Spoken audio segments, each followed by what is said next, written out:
The views and opinions expressed by A Little Bit Culty are those of the hosts and do not necessarily reflect the official policy or position of the podcast. Any content provided by our guests, bloggers, sponsors, or authors are of their opinion and are not intended to malign any religion, group, club, organization, business individual, anyone, or anything.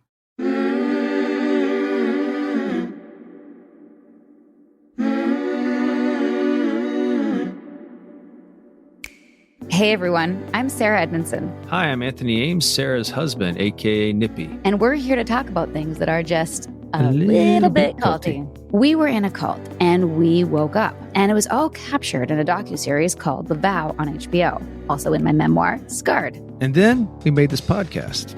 I guess you could say we're technically a cult show now. But not your typical cult show. We're not so much about the grisly details. We are about kicking the doors down on the shame and the secrets that make these culty things so destructive. We're here to have frank conversations about how cool things can cross over into the cultiverse. How to spot trouble when you see it, and what happens when it comes to recovering from something culty, if that happens to you. Each week we'll call on experts, advocates, fellow survivors, and whistleblowers to help us unpack what's going on in the cultiverse. We're here to share what we know on everything from red flags to resiliency, and to have a few laughs along the way, because sometimes you gotta laugh.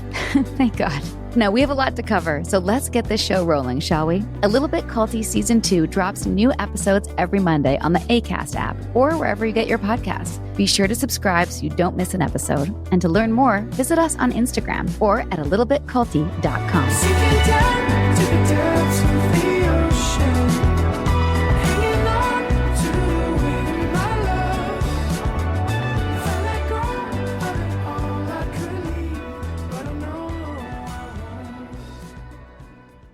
Welcome back, everybody. Welcome back. How are you today, babe? Top notch. How are you? As per usual. Per usual. So, in the timing of this recording, our first episode has just dropped, and we have had such a great response and so many more ideas coming for things to cover in the cultiverse. So, things on our plate: Landmark Forum, extreme dieting cults. Didn't even realize that was a thing. Extreme dieting cults.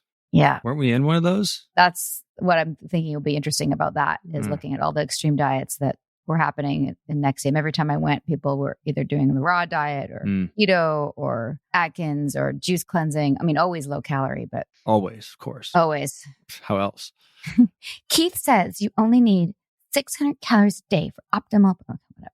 Keith is not a nutritionist. That chaps my ass. And also in the cultiverse, the news currently, although this will be old news by the time you hear it, is that there is a lawsuit. Do you want to talk about the lawsuit, Nip? The lawsuit is Mark Elliott filing a lawsuit against the Seduce producers. And Starz for defamation. Which reminds me, I think that we should do a whole episode about the Tourette's, because people have asked me going, how did they supposedly... quote unquote cure Tourette's? What was happening there? It's too much to unpack. Yeah, it's a lot, and I don't even know. And it'd be hard to get all the players involved. We'll interview one of the survivors of that scandal. Let me ask you something about that. Yeah. When you hear that, I mean, we knew Mark. I didn't have a problem he was at with our Mark. wedding. Yeah, I didn't have a problem with Mark ever. Thought he was positive. I thought what he was doing was good. I was friends with him. For them to totally ignore your story, let alone, not just yours, just because yours was got more attention than the others. You exposed stories that were way more abusive than what happened to you. You were friends with him. He's dismissing your pain. He's dismissing your story. He's calling you these things. And then to do that and to do that to the others, what's that like for you? Yeah, it's gone through different stages.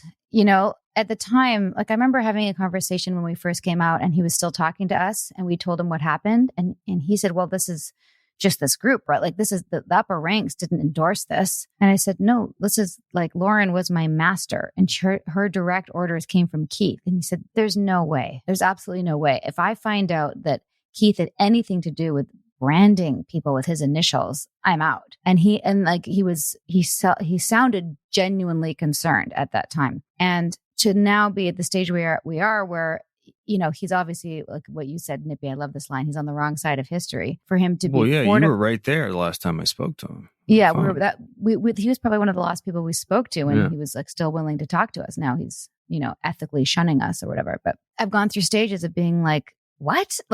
how can you not believe me? Or, how could you not be aligned with me as your friend? And now I see it differently. We had Dan Shaw who helped us understand that the people who are still believers, it's like imagining that they have, a mental illness. And now after reading the book written by our guest today, good segue, I understand that they are in such fear and trauma about what the leadership has put them through that they can't think critically. They're using a different part of their brain. They've compartmentalized this abuse and trauma to the point they don't see it as such. They still believe it is for the greater good, for one's self-improvement. Keith would never do anything that would hurt anybody intentionally because they can't access the part of the brain that would allow them to think, nope, that's bad and wrong. So that's what it's like for you? Well, what it's like for me is the more research I do and the more we talk to people and the more books I read, the more, it's not even empathy. It's more just like understanding what's going on for them. And I'm not taking it personally anymore. Right. It's like, they're in their own shitty quagmire, really, to protect themselves, to protect all their life choices. Mm-hmm. I'm uncomfortable talking about it. You are? In what way? I just want them out of it. And I think talking about it, do you know what I mean? It's like, oh yeah. I mean, don't get me wrong. If I saw them in front of me, I want to shake them and slap them up the side of the face and go, wake the fuck up. Wake the fuck up. But that doesn't work either. They need to be woken up.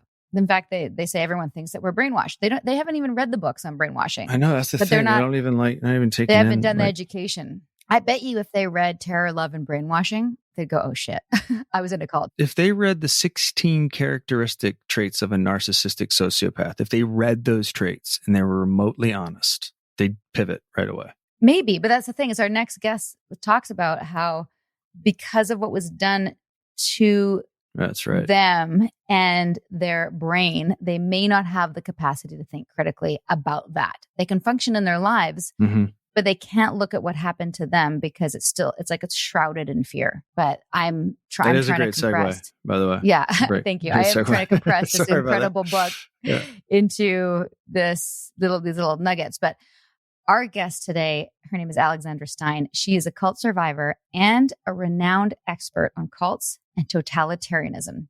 She has her PhD. She's a writer and educator who specializes in the social psychology of ideological extremism and other dangerous social relationships. She's currently an honorary research fellow at London South Bank University and previously taught at Birkbeck, University of London, and other universities. Her memoir, Inside Out, a memoir of entering and breaking out of a Minneapolis political cult, tells the story of her decade-long experience in a radical political cult. But we're going to be focusing on her more recent book, Terror, Love, and Brainwashing, which draws on her 25 years of study and research to explain how almost anyone, given the right set of circumstances, can be radically manipulated to engage in otherwise incomprehensible and often dangerous acts.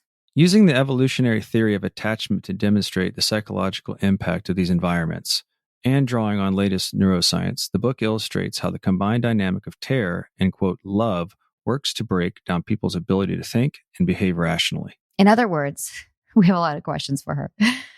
And we're excited for her to break down some of these terms. Here's our conversation with Alexandra Stein. Hope you enjoy it as much as we did.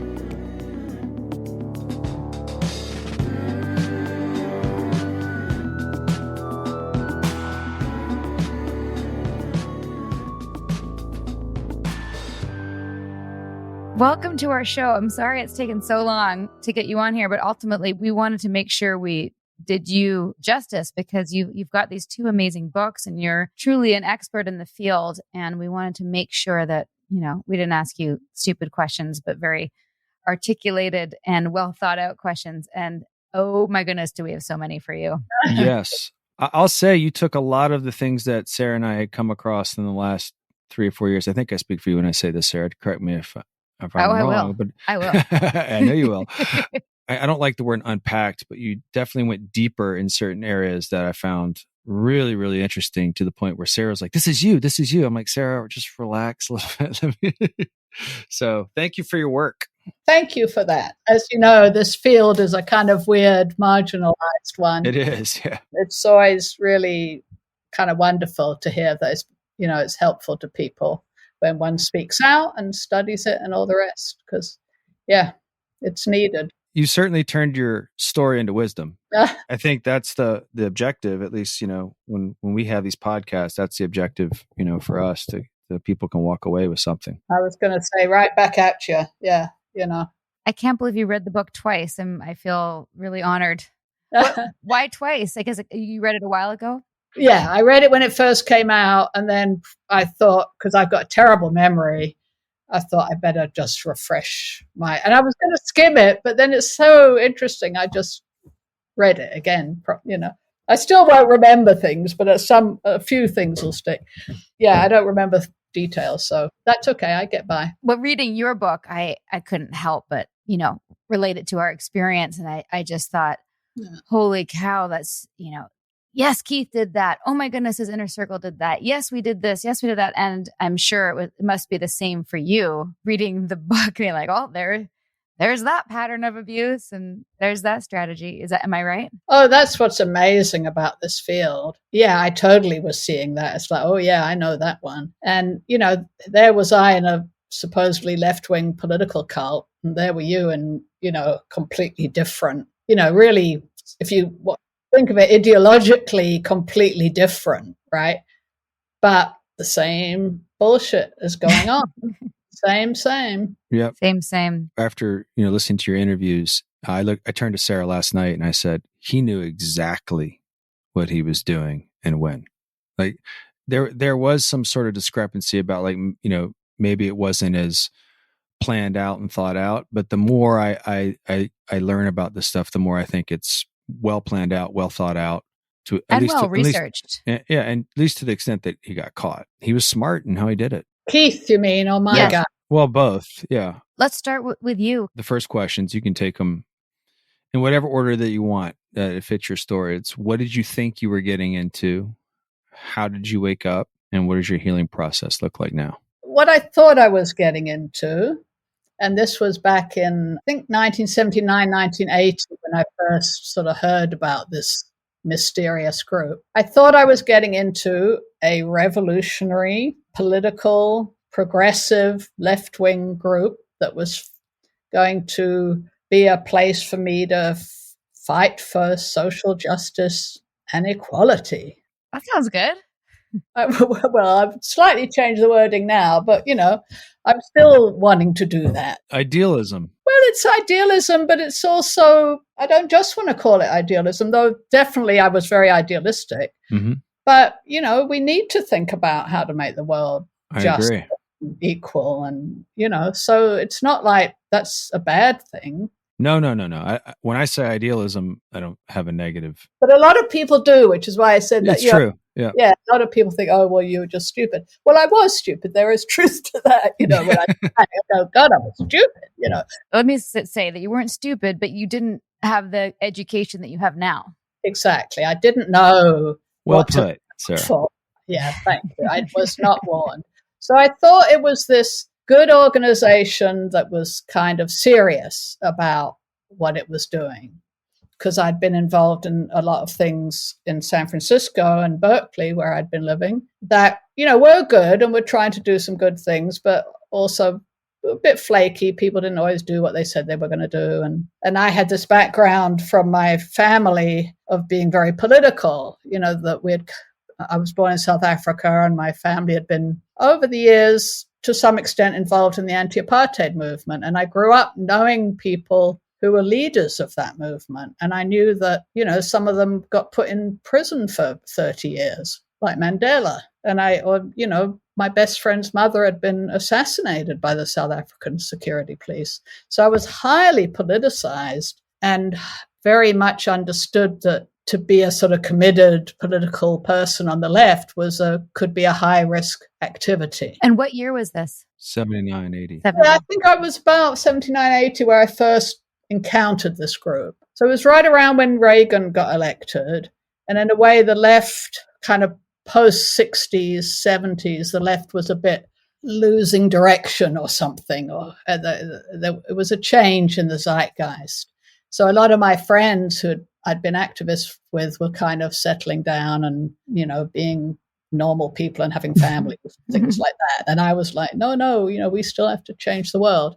Right. So I was very much looking for something. In that sense, I was a kind of like the stereotype of a cult joiner. I was looking deliberately for something, which not all people who get in cults are, but I was. But you weren't looking to join a cult. You were looking for a political activist group to change the world, which is important. I was looking to be in part of a political movement. And actually, the result of my cult involvement was exactly the direct opposite. It was to ensure that I did no political work for the entire time I was in that group, which is an interesting result. And how long were you there for total? So I was basically, it was about 10 years. So a little bit, I think you were 12 years? 12 years, yeah. So, maybe 16 in and out. Yeah, so it was from my mid-20s to my mid-30s. Looking back, and I know I'm sure you've done lots of reflection in your own process, what were the red flags along the way that you missed or didn't understand until later? Well, plenty. So that's a good question. Thanks for asking it. Secrecy. But that was complicated for me because, again, referring back to the South Africa experience and the high-risk nature of things. And also in America, this was not that long after people, Fred Hampton in Chicago was shot in his bed. He was a part of the Black Panthers. And, in America, as you well know, there's a lot of repression, police repression of activism. So the secrecy seemed not, reasonable to me. There was a good justification for it. For sure. Yeah. There always seems to be some sort of, okay, I'll let that go with a secret. Yeah.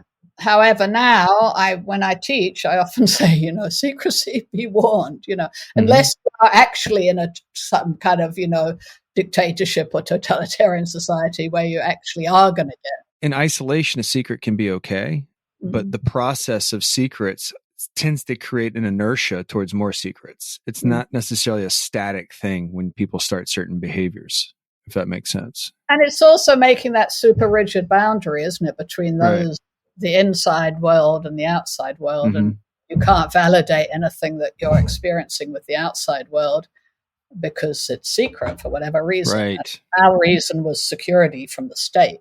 Got it. The state can't know what you're doing if you're trying to change things. Yeah. So it seemed entirely reasonable. And, that's a good point. Yeah. And to be honest, a little bit exciting for a young person. So Special there was club. a bit of that. So that was a red flag looking back. The way people weren't very nice.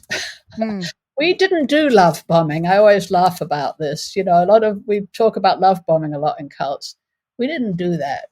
We were not very nice to each other. It sounds like from what I heard, it was tough love bombing. Well, I call it attention bombing. You got a lot of attention, but it wasn't like we're your best friends. In fact, you weren't supposed to be friends. Actually, that was something I was when I was reading your book. The whole notion of value was interesting. Tell me. So we had value in a Marxist sense, of course, being a left-wing cult. And there was exchange value and there was use value. And exchange value was very bad. So talking to a friend in a friendly way was exchange value, social exchange. And that's a waste of time and it's taking away from it. Use value, which is the usefulness that, the revolution requires us to be useful all the time. And that was a big thing. So you could get criticized for engaging in exchange value. So that, I suppose, was a red flag, this over-seriousness. And it just kind of wasn't very human. So when I started getting involved, I was still in San Francisco and still connected to my kind of regular life, which was, reasonably good. But as I got further in and then I got sent to Minneapolis, which is kind of where the action was, for 6 weeks. And that was where a lot of the red flags happened. Because before that, I was kind of working with kind of a couple of people who I liked, and we were friendly and sort of normal. Although I should say that there was a red flag in that the two people who sort of I got in through had actually left the group. So it's what we call, and the Jehovah's Witnesses have a name for this, they were physically out but mentally in. And one of the people, and I don't think I found this out till later, he had actually come to San Francisco to come out. Of course, that's the place to come out, right? Back in the early 80s. And because he felt he couldn't in the group. I don't think I knew that then, but I did know that he wasn't really in the group anymore, even though he was sort of pulling me in as he was leaving. So it's kind of odd situation. When I got to Minneapolis, again, this kind of unfriendliness, just, eyes on the work all the time. And then at the end of that 6 weeks, I sort of thought, this is awful. Well, what's wrong with these people? I hate it here.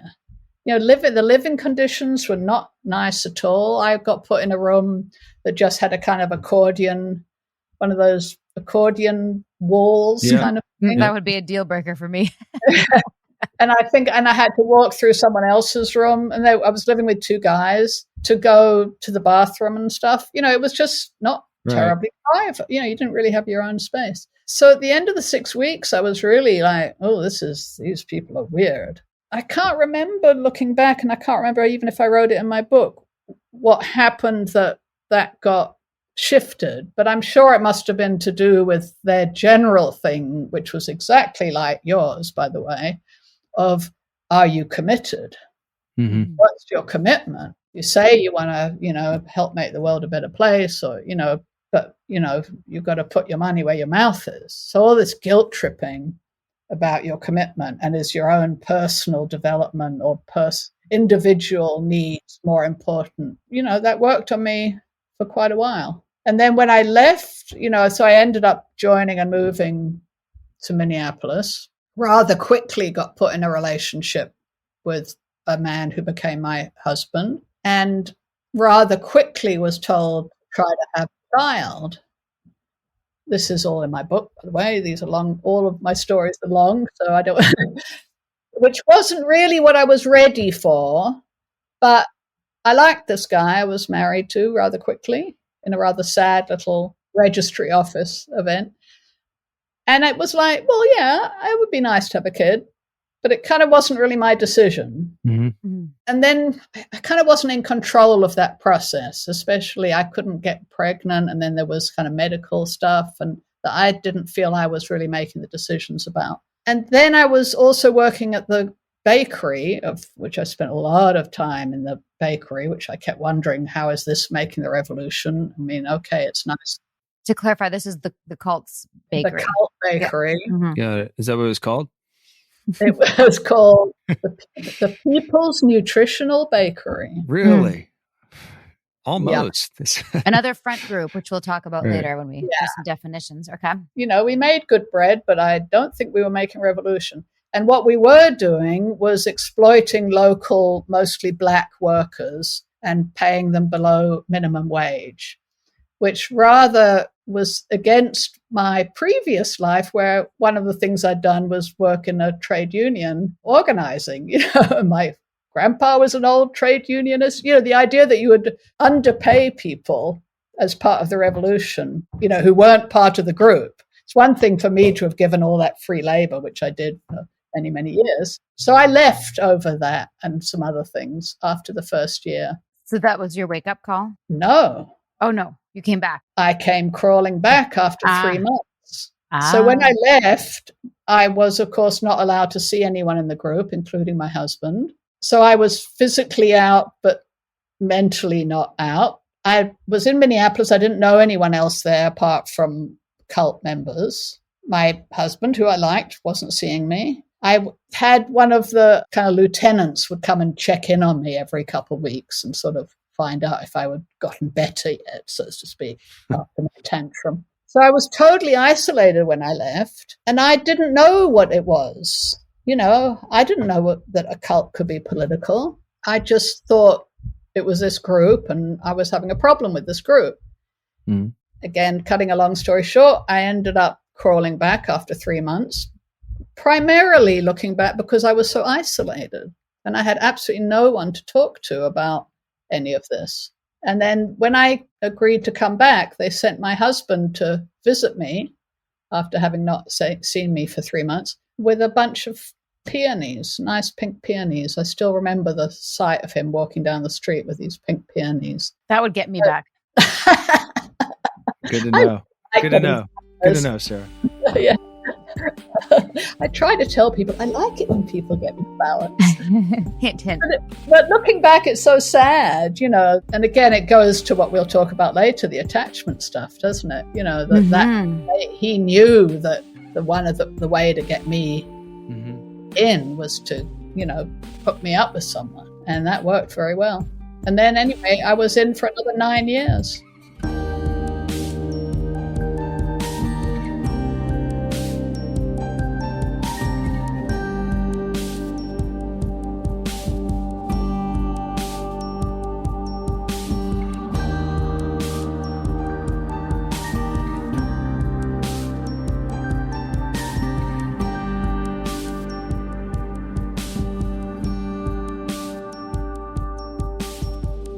We tell our stories.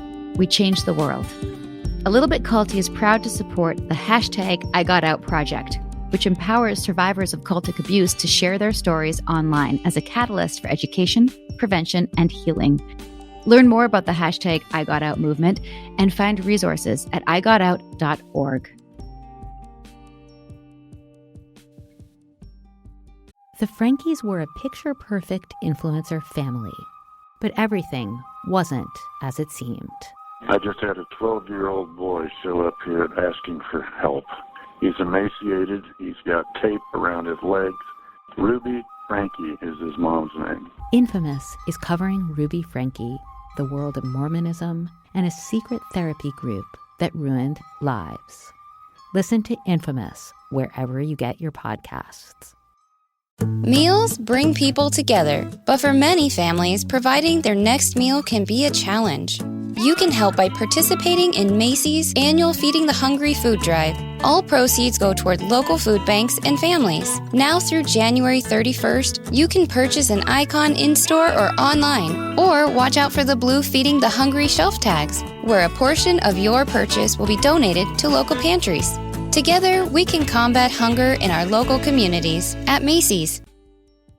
Did anyone learn a language in high school and then let it go and then have regrets about that later? If you're anything like me, then maybe you'll relate. I did French all the way up into 12th grade, and then I let it go. I mean, I lived in Montreal for a few years and, practiced a bit, but it just slipped away. And then I found Babbel. Babbel is the language learning app that sold more than 10 million subscriptions.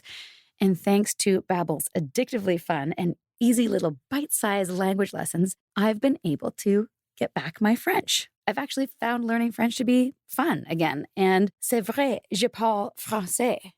With Babbel, you only need 10 minutes to complete a lesson, so you can start having real-life conversations in a new language in as little as 3 weeks. Other language learning apps use AI for their lesson plans, but Babbel lessons were created by over 150 language experts and voiced by real native speakers, not computers. Their teaching method has been scientifically proven to be effective, and with Babbel, you can choose from 14 different languages, including Spanish, French, Italian, and German. Formidable. That means wonderful in French. Plus, Babbel's speech recognition technology helps you to improve your pronunciation and accent. Clearly still working on that. There are so many ways to learn with Babbel. In addition to lessons, you can access podcasts, games, videos, stories, and even live classes. Plus, it comes with a 20-day money-back guarantee. Start your new language learning journey today with Babbel. Right now, when you purchase a 3-month Babbel subscription, you'll get an additional 3 months for free. That's 6 months for the price of 3. Just go to Babbel.com and use promo code CULTY. That's BABBEL.com, code CULTY. Our team at A Little Bit Culty Podcasts loves the Blood Ties podcast because it is gritty and current and fascinating. It's also a little bit culty. Blood Ties, the award-winning audio drama from Wondery, returns for its 3rd season, Strange Days, with another thrilling story about greed, power, and deception. 5 years have passed since Eleanor, played by Gillian Jacobs of Community, took over as CEO of the infamous Richland family empire, alongside her half-brother Santino, played by Christian Navarro of 13 Reasons Why. Together, they decide to invest the family fortune in a groundbreaking, controversial new drug. But as shocking revelations about the new treatment emerge, Eleanor and Santino go to every length to protect their control of the Richland family dynasty. As Eleanor's father always said, medicine is a bloody business. Listen to Blood Ties, Season 3, Strange Days, on Apple Podcasts, Amazon Music, Spotify, or you can binge the whole series now, early and ad-free, by joining Wondery Plus in the Wondery app.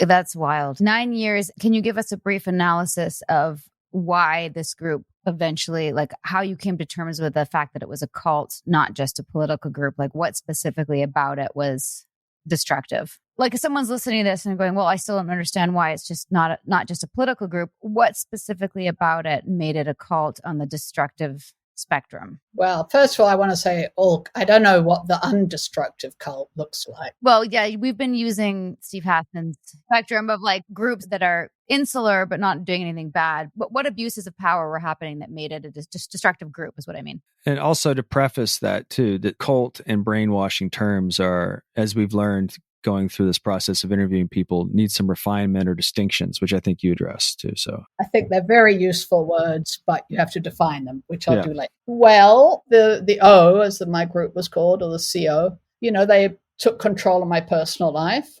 They arranged me into a marriage. They told me when to have children. They worked me and everyone else. We had 8-hour regular jobs. I was a machinist, then I was a computer analyst. And then we would come home and do a free 8-hour shift for me, often at the bakery. So, we had 18-hour work days if you can sort of drive to and from. And we would do our laundry at midnight and go shopping at the all-night supermarket and get 4 or 5 hours sleep a night and get criticized if we wanted more sleep than that. So, I could go on taking children away from their parents and having them live with other members of the group. Wow. We really do encourage our listeners to read your full memoir, Inside Out, a memoir of entering and breaking out of Minneapolis political cult. In there, I'm sure you detail your wake up. Is there a particular moment you want to share that helped you snap out of that reality? Yeah. I want to give the 3 moments. They kind of came together. So I was being allowed to work with the African National Congress, which was, Nelson Mandela's organization in South Africa, to try to raise money because my family were doing that. And the leader thought, obviously, that was going to give him street cred. And we had some of the ANC members come to stay at our house for a night. And they were just these lovely guys who were laughing. They weren't horrible like we were and serious. They were laughing, full of life. They had holidays. They talked about their love lives. They were just wonderful people. And I remember thinking, I knew they were making a revolution, definitely, because they changed the whole regime of South Africa. And I sort of compared that to me schlepping to the bakery exhausted every day and being miserable. Mm-hmm. So that was one thing, this kind of outside world comparison. By then I had my 2 children. My son was 5, and we got this long 3-page criticism. I think it's a bit like you had your breaches and things. Yes. We had criticisms and self-criticism, complaining about how we were raising our son because we let him have too much free play. And I think kids should have free play. And in particular, we let him play with Ninja Turtles. That seemed to be a terrible counter-revolutionary crime. How dare you? The light bulb started warming up with these things. And then the kind of moment where the floodgates opened was, unbeknownst to me, actually the leader was in the workhouse, which I guess is prison or jail, or I don't know what you call it. He was out of commission. Unbeknownst to me. There was a little breathing space, which again, I remember from your book, you had a moment where there was a little breathing space and you had a little more time. Yeah. We were away from Albany quite as much because we had our first child. Yeah. We didn't live near where all the abuses were going on. Yeah. So we lived in a totally different city. So it was different country. It's a different situation. Yeah. Yeah. For sure. But yeah, breathing space for sure. Yeah. Yeah. So if you're a cult leader, you don't want to give your people any breathing space because that risks them thinking. So we had a little breathing space, and I was going for walks around the gym with this woman who had been one of the people I got in with. And we'd very delicately over the weeks as we walked been sort of delicately checking each other out. Like, can I trust you? Can I trust you to share my doubts about this? And we were each doing that. And then finally she said that she and her husband had been talking, and they'd been talking about the power problems in the group. And that was the moment where I was just like, I think I just burst into tears.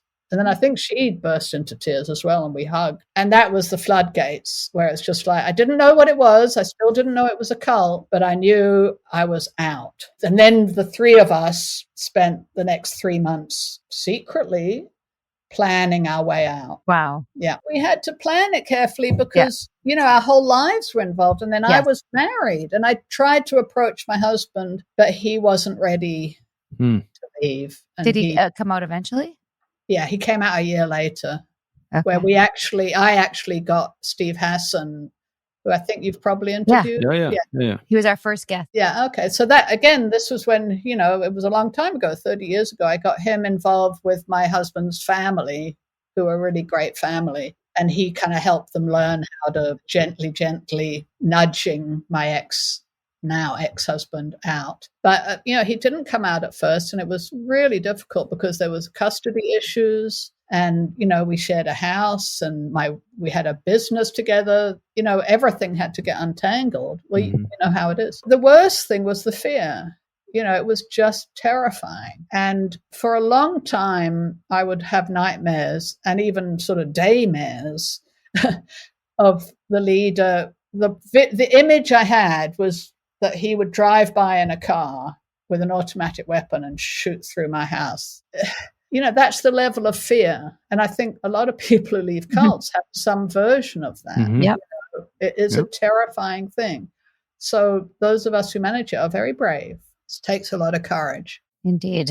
So anyway, we got out. I rebuilt life slowly. And then the reason I was able to find Steve Hassan was because 3 months after we got out, and we were talking, and we found some old ex-cult members, and we started having, sharing what we knew and trying to put the picture together of what the hell this thing was. But one day I was reading the local paper and I saw this tiny little ad that said, Free Minds, talk by Steve Hassan on combating cult mind control. Wow. It was a tiny little ad. This was all pre-internet, right? Mm-hmm.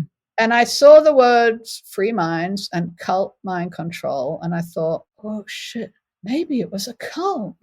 And I called the number. I couldn't go to the event, but I called the number on the thing, and they sent me a little packet of information, including Robert J. Lifton's 8 criteria for thought reform.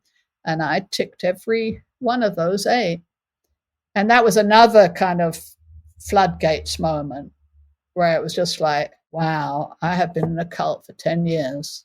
And it immediately made sense. And I haven't stopped since thinking about that. Right. And, I'm going to put the Lifton criteria for thought reform in our show notes for our listeners. And I know that, becoming an academic in this field has been a big part of your healing and getting your life back and sorting through what happened. Am I correct about that assessment? Well, I suppose so. I didn't really set out to be an academic. No. And I still feel weird. Like, I'm not a real academic. I mean, I am and I'm not. You teach at universities. Doesn't that make you an academic? Well, I know. It does. Well, I'm not teaching right now, but I have, yes. And I have got a PhD. So most people do think I'm an academic. I think you're an academic. I was going to let you know. Really, what I set out to do was to understand what had happened. Mm-hmm. I had no goal of getting a degree or, I had left school when I was 15. I didn't have a high school diploma. I just wanted to understand this thing just because that's the kind of person I am, you know. And also it's a pretty heavy thing to have gone through. You want to figure it out. Yeah, I always kind of joke that my friends forced me to go to university because they were so bored of me, reading all this stuff and going, hey, listen to this. We've gone on a similar journey. We're just doing it on a podcast. Right. So, I was going to say, the parallels are there. Yeah. This is us seeking to understand. And it kind of fell into our laps to do it on a podcast because, it's COVID, there's a pandemic and we can't go anywhere. And we're in our living rooms talking to people anyway. Let's record it and share it and share it with other people.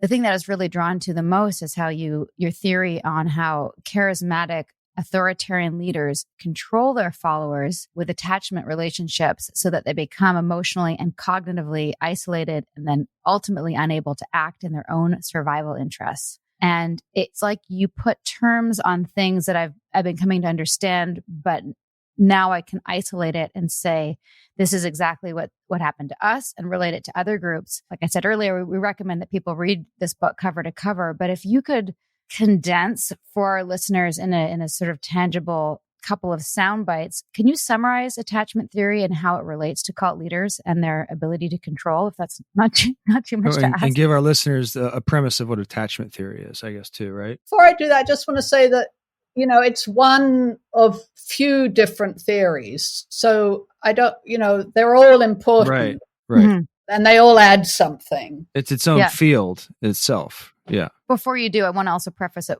also by saying, we've talked about in our podcast and the whole season about the terms of cult and brainwashing. And we've had some experts say, well, brainwashing isn't a thing. And kind of what I've come to now is brainwashing is a thing. It's just to say the word brainwashing is reductive and also not really explaining what's happening in the brain, right? Literally is not specific enough for people to understand, what's happening inside them. And that's why I loved your theory. So as much as you can share, even though there's multiple theories happening here, we'd appreciate it. And also just very quickly on the language, there's been a lot of political machinations about what words we use, many of which are coming from, not all, but many of which are coming from the cults themselves that don't want to be called cults and don't want to be accused of brainwashing. Right. Of course. These are just words. A word is just a word. And all words, you have to understand what they represent.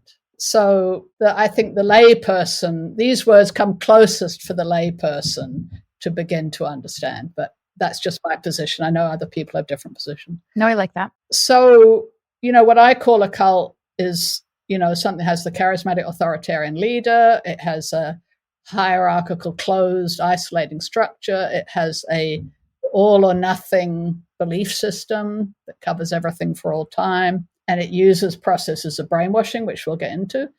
And the result of that is it controls and exploits followers. So, but getting to attachment theory, so very briefly, and it is hard to describe briefly, but I'll do my best. If I'm going on too long, just, give me the sign. Sure. John Bowlby came up with attachment theory through his study of young boys initially in juvenile detention. What he said is the purpose of attachment, which is generally thought of as between parents and small children, is really an evolutionarily selected trait that serves the function of protection. So for a baby to be attached to its parent means it's going to be protected from threats to its survival. And so those babies that were attached survived better than those that weren't, that were left on the plains when the rest of the group marched on. They just didn't survive. So it's a selected trait. And it was very revolutionary what he discussed, because before that, people just thought that the bond between mothers and babies was just about feeding. And really, he added that, people need food, they need water, eventually they need sex, they need shelter, but they also need this attachment for protection and for the survival of the species. And various researchers added to this, and there's a huge amount of research now on this. And 4 different types of attachment are the ones that I've looked at and been trained in, so to speak. And 3 of those are what we call organized attachment statuses that a person might have with their attachment figure. And that can be a child with a parent, but it also can continue it does continue in adult life, in adult relationships. So say with a spouse or a very, very close friend, you can have an attachment relationship, but it's more than just a friendship. So the 3 organized forms of attachment are secure, where you know the person is going to be responsive and open and flexible in their relationship with you. There's preoccupied, which is they're not always there for you, but sometimes they are. So that creates a kind of clingy person because you want to be there ready for when they are available. So it's useful to you to stay close to that person. And then there's dismissing attachment, which is a person who's pretty shut down emotionally. They might be very present to be helpful, to help you with some practical problem, but they're pretty shut down emotionally because they've themselves experienced rejection or neglect in a kind of consistent way. So, they're nice people, but don't get too emotionally close, right? Right.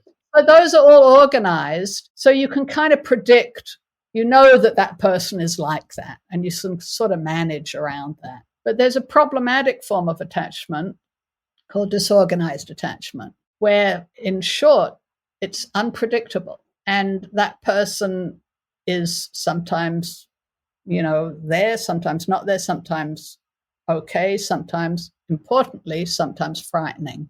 And what's really important about disorganized attachment is they can create a situation where a person sees them as being a safe person because maybe sometimes they're nice or they're saying they're safe. But really, they're giving you a lot of fear messages and a lot of stress in the system. So what happens is you consider them as a safe haven and you go to them when you're feeling frightened, but it's them that's making you feel frightened. So basically, the person that creates the stress and trauma and fear for the child is also the person that the child goes to feel better. Yeah. Okay. And that's a kind of biological thing. So when our fear, or stress parts of us are aroused, our cortisols go up. Mm-hmm. And to calm them in a healthy situation, we go to our safe haven, say in a secure relationship, and that person will hug us or say it's all right or, it's okay. And if you're an adult, that can happen just in your imagination. Mm-hmm. You might think of someone you love and that helps you calm down. And what that's doing is actually raising your endogenous opioids, which are your comfort hormones, which bring down those stress cortisol hormones and get you back to feeling calm, right? So that's all good. But in this disorganized relationship, you're trying to get those endogenous opioids because you think the person is safe, but they're not actually safe. So you're never getting enough of the comfort to bring the cortisols down. So you actually end up in this chronic arousal state of stress. And I think anyone who's been in a cult can relate to you're chronically stressed in a cult. Mm-hmm. Yes. With moments of what Judith Herman, and her book Trauma and Recovery is wonderful, by the way, calls the capricious granting of small indulgences. So that's that little trip. Approval. Yeah. Some sort of approval. Yeah. Yeah. The pat on the back, the little momentary respite from the horribleness so that you go, oh, they really do care about me. Mm-hmm. And it kind of consolidates that feeling that they're the safe haven, even though dominantly you're experiencing stress in that relationship. But it keeps you hooked. Right. Question about the attachment theory, because I relate to all those in some capacity. So it's not so much that you're just one, maybe you're heavy in one and you have relationships to the others. Because it feels like my parents were all those at sometimes, like all in, more present. I'm one of 5. So it's interesting just to hear all of them and relate to them. So I imagine it's not just a binary thing. You have components of all of them, and the cults cover all of them. Well, not quite. When we do, and I use the sort of long form version of attachment, there's some much shorter ones, but when we do an assessment of someone's attachment, it's a really complex thing. It's an hour-long interview and then it's some hours to analyze it. Right. When you sort of score their attachment status, it's really attachment to a person. So we wouldn't say your attachment to your family, we'd say your attachment to your father, to your mother, to your wife. And we would, so each of those relationships may be a bit different. All different, yeah. I was going to say, yeah. But you're going to probably carry one of those as your major. My father, yeah, I would say, yeah. So we may, for instance, say, well, you're primarily secure. Sometimes you can have 4 or 5 in a row, but they're sort of, the way you score it is in ascending order. So it would be secure, but with some preoccupied, but with some dismissing here and there. Okay. And we do this by talking to you about the relationship in a very specific way. Got it. And the way you speak about it gives us the clues. It's organized relationships, and this was my PhD study. It was really super interesting. When you got ex-cult members, which is what I did, to speak about their experience in the cult in a specific way, which you can tell the disorganization because they'll be talking about, well, when I left the cult, and with my husband, right, I've just zoned out, okay? I just went right back there. I mean, I didn't really, I'm just pretending.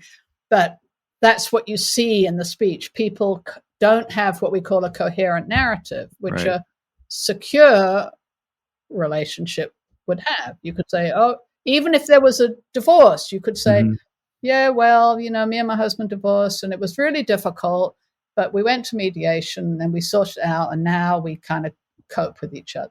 Would you say those, when they have those pauses and they go internal, whatever, those are precursors to trauma or indications of unresolved trauma or something to that effect? Exactly. Okay. What's happening in the brain is the trauma of the time. And there are various ways. Some of it is the spaces, some of it is other kinds of language discrepancies.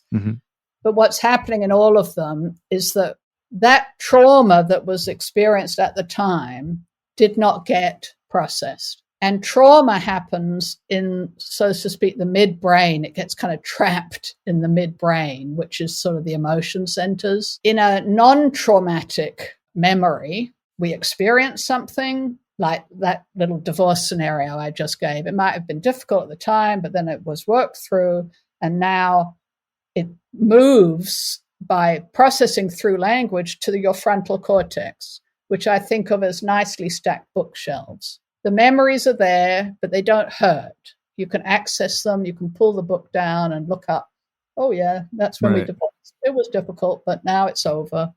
A trauma memory doesn't get into the nicely stacked bookshelves. It's still in the pain center. So that's why when people have triggers and flashbacks, they're right back in that pain, right? And also why they don't have access to those memories, if I understand correctly, because, and tell me if this is just to jump to how the cult leader uses attachment, this disorganized attachment principle, either consciously or unconsciously, is he creates relationships where their followers are constantly in terror, in other words, unresolved fear, and then also providing the little moments of affirmation or comfort, but it's never resolved. And because of that, they're constantly in trauma. Therefore, they're not able to think critically because they're not using the part of the brain that is able to analyze what's happening to them critically. And then also why even later they can't remember. Like I know when I was writing my book, I had huge years where I couldn't remember what I was doing in Nexium. Right. Our team at A Little Bit Culty Podcasts loves the Blood Ties podcast because it is gritty and current and fascinating. It's also a little bit culty. Blood Ties, the award-winning audio drama from Wondery, returns for its third season, Strange Days, with another thrilling story about greed,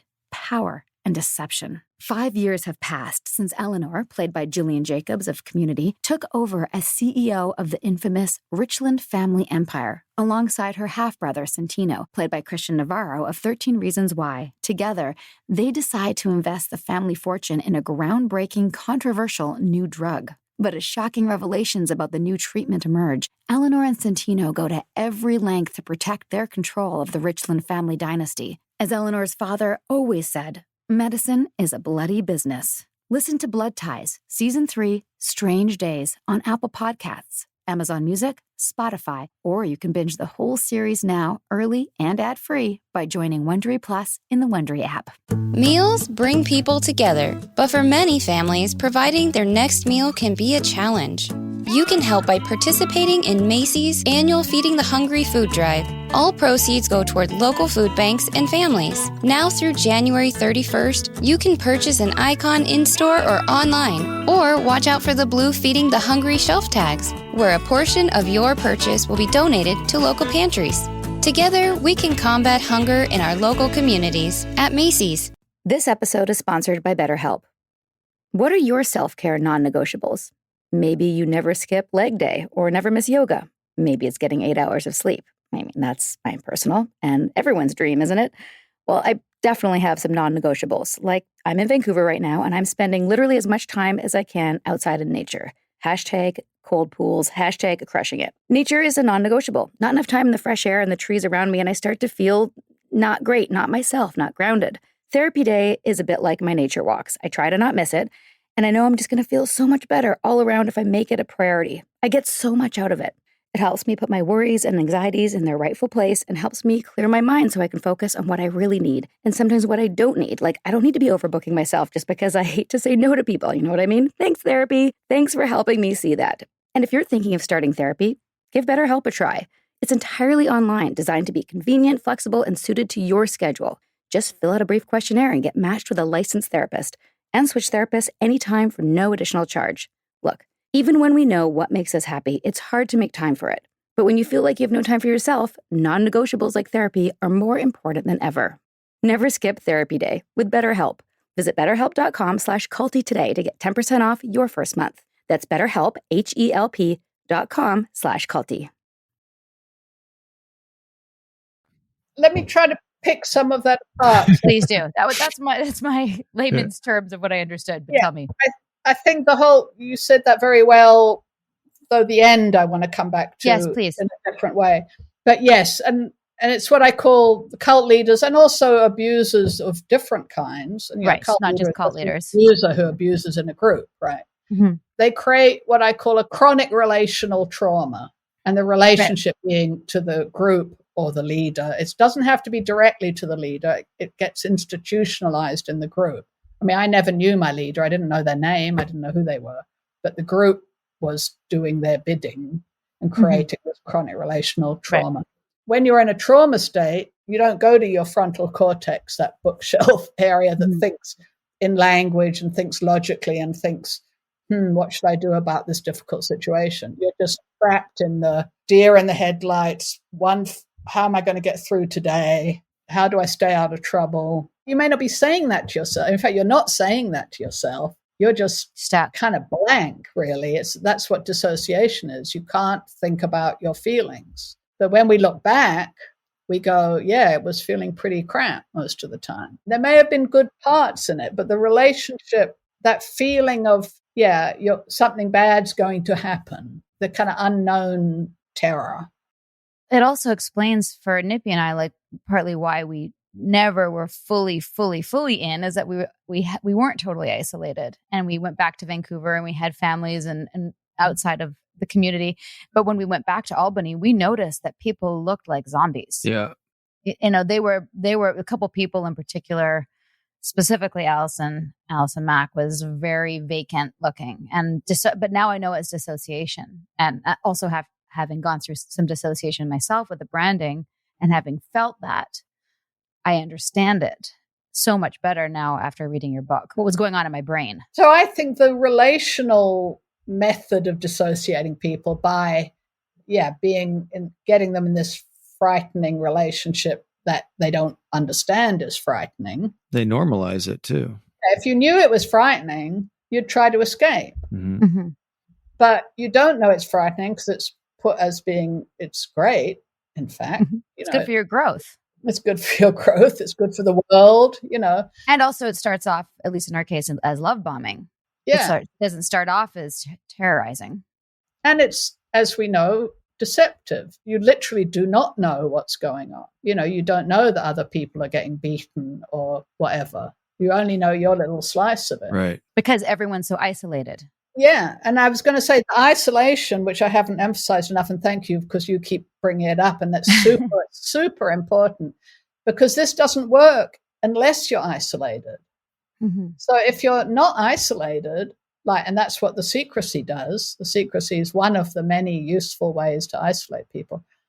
If someone's being horrible to you and you're feeling uncomfortable, you can go to someone else and say, this group is really weird. And they can say, yeah, it is really weird. Tell me about it. And then you can leave. Mm-hmm. But if you're isolated, you can't do that. And you just get stuck in this positive feedback loop of the trying to get sense from the group, which is never going to give you sense. It's only going to give you more fear and abuse. I like one of the things you said, and tell me if this is accurate, but it's not just isolated from the outside world, which would give you a good sounding board, but even within the group, you're isolated from each other because you can't actually share anything different than the doctrine, which is having your own personality and having your own thoughts and beliefs. So you're all these little marching soldiers. Like, I have such a vivid memory of not being able to share with anyone I was struggling with, because if I went upline, which you're supposed to do, you get gaslit. And if I went downline to say, this is what I'm struggling with, that's bad leadership. You don't want to ruin morale. I can't tell them there's anything negative going on. So I was very much in this sort of toxic positivity, all good, we're going to power through and work through my issues. But inside I was really struggling. I think there's a bit in your book where you tried to talk to Lauren and she just like criticized you. Yeah. I can't quite remember where it was. And, that would certainly happen in my group. If you have a doubt, they turn it around. There was a wonderful phrase in your group. If I brought up any concern, the first thing would be like, what's going on for you that you need to bring that up right now? What are you getting out of complaining about this issue? Exactly. Or something like that. It was always turned back on your process. Or you seem really upset about that. You seem really reactive. Have you journaled on it? Have you had an EM? Maybe you want to talk to your coach before you bring that up with anybody else, right? It wasn't always that curt, Sarah. Oh, it depends who it was. It depends who it was. You made it sound like.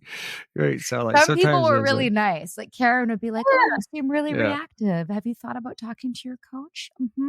And other people would be total bitches. Depends how it's being used, but still, it's normalizing abuse. Yeah, and it was always turning it against you. Yeah, and in my group, if you brought something up, it was always, well, you have, like I would say, I don't understand how this bakery is, helping progress the revolution.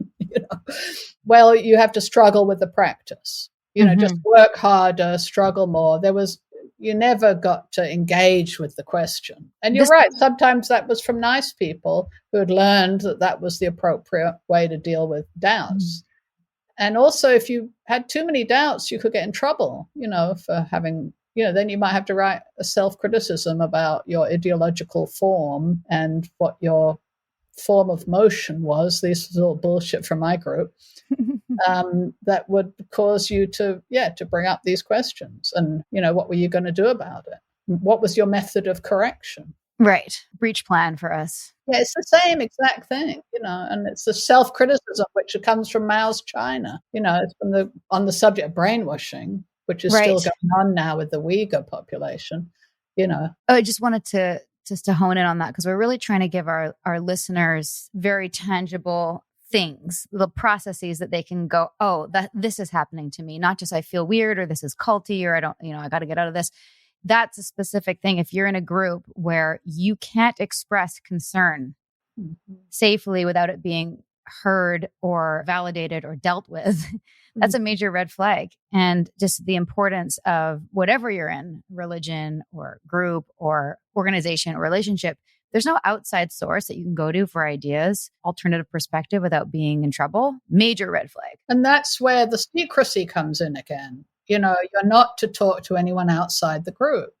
Keep it all inside the group. And then if you try to talk to someone inside the group, that's not allowed either, because then you're going to get in trouble for having a doubt or a question. And you're certainly not to go on the internet, as you mentioned, and if you do find something that is critical, they're going to have some answer for it and say, well, they always do.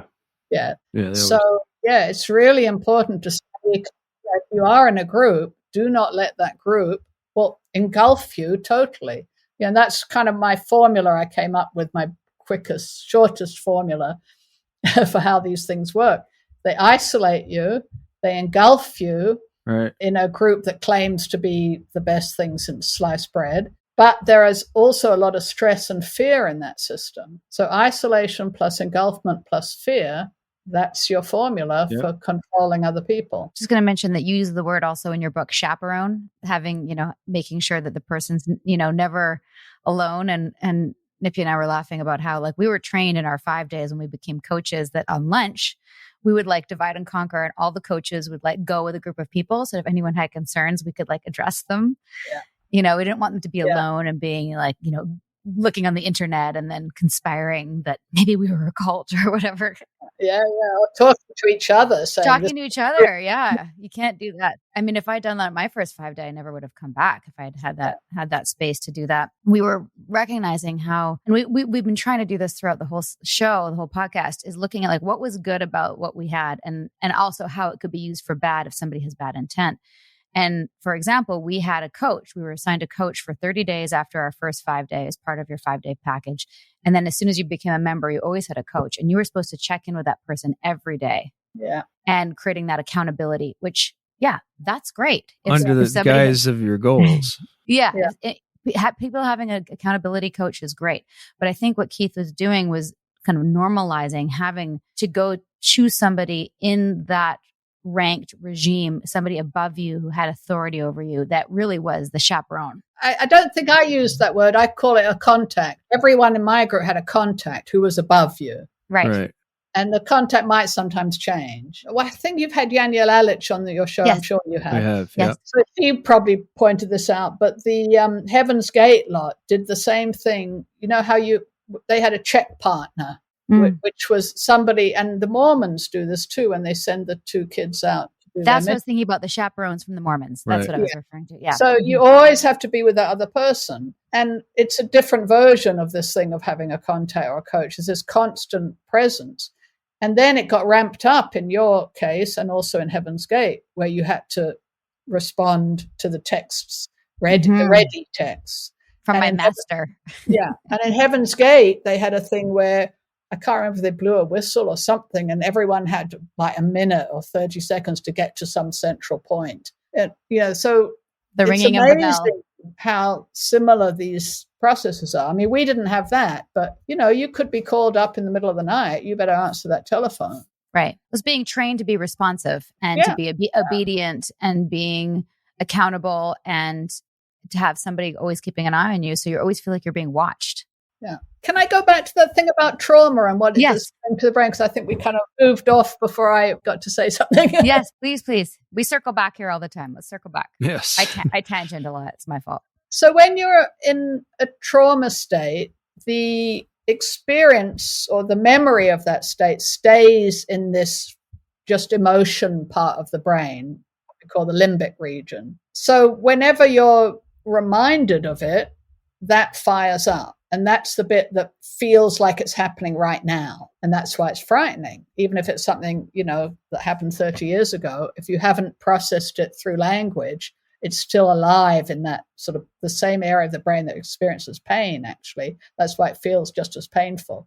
Whereas if you work through that trauma memory I think I did that by writing my book. I hope you got a good bit of that out with your book, or therapy, or even talking to someone or whatever. It kind of organizes that memory, and it actually moves the memory from that zone, which we call implicit memory, to explicit memory, which is that frontal cortex, which means it's there, but it's not painful. Now, when you were talking before about forgetting, I want to slightly reframe that. I don't necessarily think we forget, but I think it's a jumble. We can't make a time. When people get out of a cult, and this is when I work with people who've been in cults, and I know that wonderful book that Yaniel Alich and Madeline Tobias wrote, Take Back Your Life, talks about. It's really helpful to try to do a timeline of your experience, because when you come out, you don't know what happened when. Because it's all been this long-term trauma, it's not filed neatly in that frontal cortex. It's just a jumble of experience, unmetabolized, unprocessed memory in that midbrain. So you kind of want to start sorting it out and pegging it to things you do know when it happened. Well, I know when I got married, so we'll start there and then start fitting it in a bit like a jigsaw puzzle. So I don't think it's exactly that we forget, but it's just that it's a big jumble. And part of the recovery, well, how I like to describe it is when you're in a cult, you're having all these experiences and feelings. But because you're dissociated most of the time, you can't think about what's happening. So the cult is telling you what's happening. You're having a great time. You're doing great. You're on the growth path. You're, whatever. Keith is great. My leader, Theo, whatever. They're telling you what's happening, which is a lie. It's what Hannah Arendt calls a fiction, because it doesn't relate to what is actually happening, which is I'm feeling miserable. I haven't had a holiday in 10 years. So when you get out, it's really helpful to review that experience through your own eyes and not through the cult eyes, and actually say, well, what was happening? How was I feeling? What was that about? And that's where talking to other people and understanding what was really going on. Oh, he wasn't just sleeping with that person, or he wasn't celibate. He actually had all these women. That makes sense of what happened.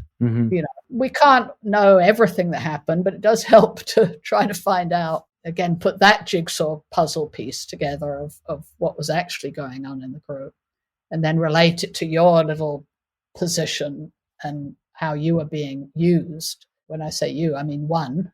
One, yeah. Was being used and like a pawn in the leader's chess game. Once you can do that, it doesn't mean it wasn't a horrible experience, but it means you don't have to live with it every day anymore. Right. Which unfortunately, some people who never get that help do carry on living with it every day. And that's a terrible thing, even when they're out, So we really want to help people recover and not have to carry it forward forever. What are your main tips for recovery based on your experience? Well, good therapists who understand this are in very short supply. Right. I totally agree. Be careful with therapy. Find out if they have experience with cults, if they understand cults. If you can find someone who's good on domestic violence, that sometimes, if they're willing to learn, that can translate to helping to understand cults, because it's a lot of the same, it's all the same dynamics, to be honest. I would say look for a therapist, who's willing to learn. Right. Have them read something. And if they're not willing to learn, move on. Because most therapists don't have any training in this, and they're going to talk to you about what your mummy and daddy did to you when you were little. And that's not going to be helpful. Or no. what you did wrong to join this group. And that's really not going to be helpful. I think we need to Nippy and I have talked about having like a cult recovery, like, congrats, you got out of a cult welcome pack. Welcome. With like, some bath DVD. bombs and then like Terror, Love, and Brainwashing by you. Take back your life. Take Back Your Life. Yanya Lalich. I narrated her Audible, by the way, so I know that book. Yes, that's right. Yeah, very well now. I love that book. It's the thing probably I recommend the most. And Combating Cult Mind Control by Stephen Hassan. I feel like those 3 books and bath bombs. And bath bombs. We'll put some bath bombs in and some tea. And just say, go sleep and read and like rest. That's what we're going to do. I think that's a lovely idea. Right? I think we'll come back to this idea. I'm going to just say a couple other things about recovery. Yes. Oh, sure. Okay. Understand that it takes a long time and that it has phases. And the 3 phases that Judith Herman talks about are, the first one is establishing safety. So when you first get out, you have to be physically safe. You have to have a place to sleep. You have to, make sure the cult isn't going to come after you. And that you can't do anything until you feel somewhat physically safe. Right. And then the next phase she calls remembrance and mourning. And that's that process that I was talking about of going back with your own eyes with a sympathetic and understanding listener, preferably. Hence, either a therapist or a support group, or write your story, something like that. And the third phase is reconnection, where you're really kind of you've done most of the work. And it's not linear, these come back, it's a bit iterative, but reconnection, you're kind of getting on with life. You've kind of integrated to some extent the experience, and you're moving outwards again. And remind me the name of the book. We'll put it in our show notes. Her book. Trauma and Recovery. Trauma and Recovery. Really helpful. I'd put it in that pack that you're developing. Okay. Not the first one. I think the Take Back Your Life is definitely the first thing I recommend to people. Yeah, same. Then maybe mine or Steve's. And then should be a monthly subscription. Yeah. You have an upfront fee if you enroll 3 other people. Yeah. And mostly be kind to yourself and find people who are going to be kind to you. Yes. Avoid people who blame you and judge you. Yes. Well, Very actually, true. this is a great segue, because I don't know if you've had a chance to listen to our podcast, but we have a segment called That Chaps My Ass. Did you know this? I do. Okay. So I'm going to give you my chaps my ass, because you just set it up really nicely. You said, focus on the people who are kind and don't judge. My chaps my ass about this whole experience, not necessarily NXIVM itself, but when we got out, there was definitely a handful of people that would say something along the lines of like, see, I told you so. Or I knew it was a cult. Or I knew the whole time it was a cult, like that, usually with that tone. Oh, or somebody nicer, like, yeah, I could totally tell it was a cult. And any version of that chaps my ass, because nobody knew. Nobody really knew. Because if they really knew, they should have gone to the police about it. Because if they knew and they didn't, then they're assholes, or they're just lazy or don't really care about you. But the fact is that nobody Or really it's knew. not their fight in their It's defense. not their fight, but like truthfully, people didn't know. They had a Right, sense I that agree, things I were weird. They could tell things were weird and that things were culty, but nobody knew that Keith had a harem and that he was, locking people up and using all the psychological no one knew all the things we know now. Nobody knew that, right? So when people say I knew, this is more of a PSA to other people who are listening to this. Okay, if right? you had said that, if this is your preface, this is my PSA. It's a PSA chaps my ass for other people. If you know people that get out of a cult, don't say that you knew. Just don't. It's rude. It's righteous. It's blamey. It's self-vindicating. Just say, welcome back. I'm so glad you're back, and give them a big, big fat hug. That's my advice. Don't you agree? Yeah, for sure. I like that PSA. I've been waiting to say this, chaps my ass, for so long. Just like, I hope certain people listen. Anyway, what's your chaps your ass? Either it could be about your group, the O, or the cult world in general, whatever chaps your ass today. I'm going to claim 2. Oh, do it. All right. So the first one is that bastard who ran my cult basically got away with it and is still getting away with it. Oh, wow. So your guy, with thanks to you, you got him put away. But most of them get away with it, and that chaps my ass. The other one, which is kind of related to what you just said, is, and I get this all the time. So when I'm, anytime I meet someone, cults comes up because anything they ask me, what do I do? Or right. whatever, why do I live here? All right, we're on the cult conversation now. That must happen to you as well. Yes. Yeah. And then they listen very sympathetically. Oh, that must have been awful. Oh, I'm really sorry. Of course, I would never have gotten into a cult because I'm an independent thinker. Or some version of that. Right. That would never happen to me. Yeah, that would never happen because I don't like people to tell me what to do. I hate people telling me what to do. I still got in a cult. So that chaps my ass. It's like, don't say that. I agree. I mean, I understand why they say it. I don't really have, but it's self-protective. I'm with you. It is, but I understand. It's so wrong because they don't understand that they could get in a cult. They just haven't had and many of them have actually been in Yes. labeled it as such. They just don't know that's what it was. And then you find out. So, no one is immune. No one's immune. No one's immune from it. If they find the right one at the right time, the cult finds them. And also dig in on how, the term brainwashing can be as a means of avoiding risk. Like, I was just brainwashed. Like it's not, it kind of takes yourself out of the equation versus understanding the things that happened that led you to that. I don't want to take too much responsibility because that was a big part of NXIVM. Like, how did you cause yourself to be here? Right. But there were things that happened and things that I was going for that made me more susceptible to the devices that the leadership was using on me. And that's important to understand that so you can not do it again. Right. But had you been taught in high school or in university, I don't know if you went to university, but in high school at least, what those methods were, you might have been able to spot it. Exactly. Yeah. And that's the problem is we weren't going back to the beginning of the podcast, we weren't trying to subordinate ourselves to psychopaths. That wasn't our goal, but we didn't know the warning signs. And those are entirely teachable. It's just we don't teach them. Right, that's great. So I think that's a good note maybe to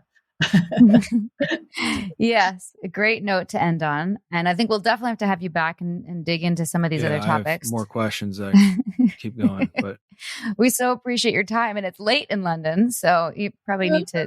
I've got to eat my dinner. Eat your dinner. Yeah. Thank you for taking the time. Thanks for Thank reading you, my book Alexandra. twice. Thanks for the work you do. It's really important we each do what our strengths are, right? Right. But it's all educational. It's really great. And I really appreciate you welcoming me. So thanks much. Well, thanks for coming. And thanks for your bravery, by the way, in getting that guy where he belongs. Actually, it was a year ago today he got sentenced. Oh, well, mazel tov. Mazel tov. He's got 119 years left. Fantastic. So, I really do take my hat off to you because I know must have been it's just brave is what it is. That's the word for it. So fantastic. Thank you so much. We really appreciate that. That means a lot coming from you. Until next time. Take care. Bye.